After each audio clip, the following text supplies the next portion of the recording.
You might wonder why I'm hiding behind some bushes here. Well, there's a Bible story about that, of one of God's great leaders who was hidden behind some bushes and some reeds. You probably know the story. It's from Exodus chapter 2.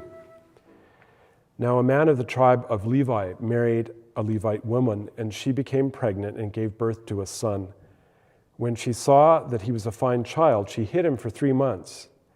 But when she could hide him no longer, she got a papyrus basket for him and coated it with tar and pitch. Then she placed the child in it and put it among the reeds along the bank of the Nile. His sister stood at a distance to see what would happen to him. Then Pharaoh's daughter went down to the Nile to bathe, and her attendants were walking along the riverbank.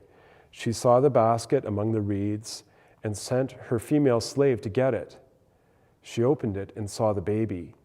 He was crying, and she felt sorry for him. "This is one of the Hebrew babies," she said. Then his sister asked Pharaoh's daughter, "Shall I go and get one of the Hebrew women to nurse the baby for you?" "Yes, go," she answered. So the girl went and got the baby's mother. Pharaoh's daughter said to her, "Take this baby and nurse him for me, and I will pay you." So the woman took the baby and nursed him. When the child grew older, she took him to Pharaoh's daughter, and he became her son.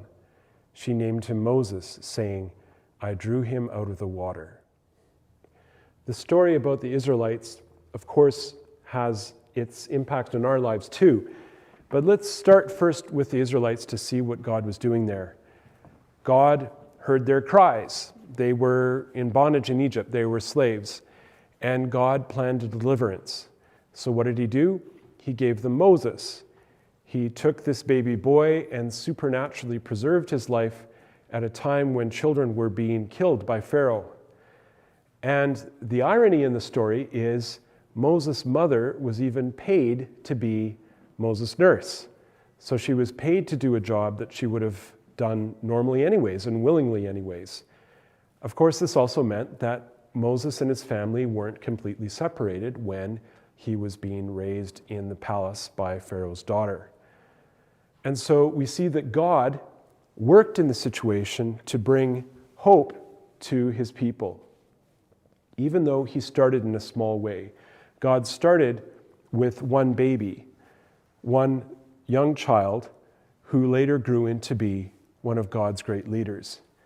Jesus does the same thing, or talks about the same thing with us. He says that God's kingdom is like a mustard seed that grows to be a large bush. When we pray to God and God answers our prayers, sometimes God starts in a small way, but we shouldn't be discouraged if we see just a small beginning to the answer to our prayers, because in God's time, it grows to be something much bigger.